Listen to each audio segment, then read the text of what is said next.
Particle of mass m carrying a charge of q is suspended by an insulating thread of length L.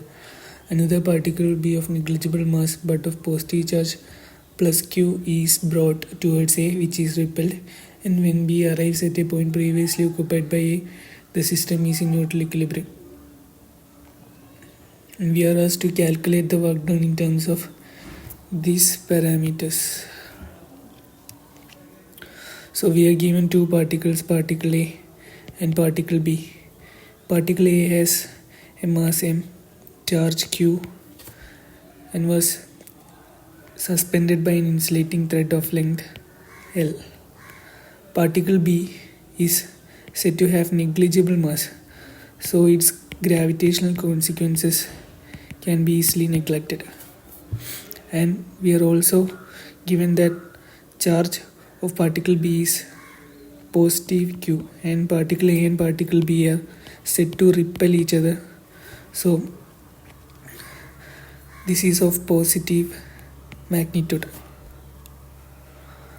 So now we are asked to calculate the work done in terms of these parameters in bringing the particle B at a point where particle A was initially present.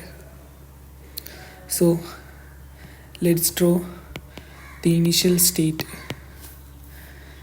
Suppose this is the suspension point, particle A was suspended from there, and this is the particle A, which has a charge, which has a mass m, charge q.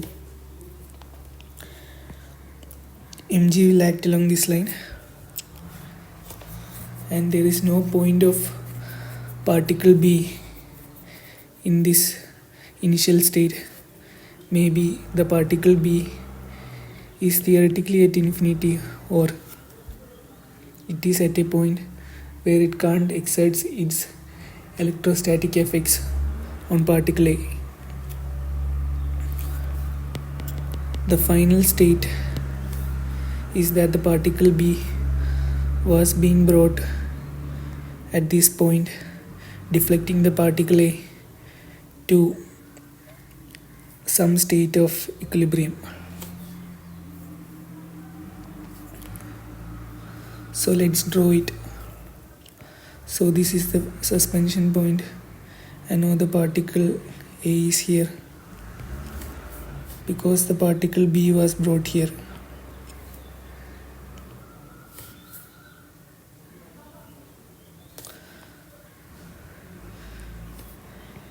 mg along this line, tension along this line, and this is plus q, this is plus capital Q.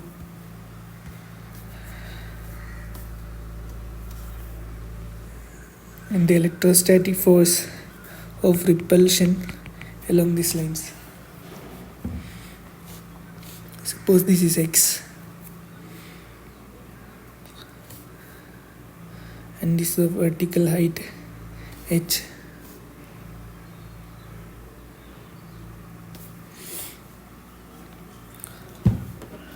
So the work done is actually the change in potential energy between the final and the initial states.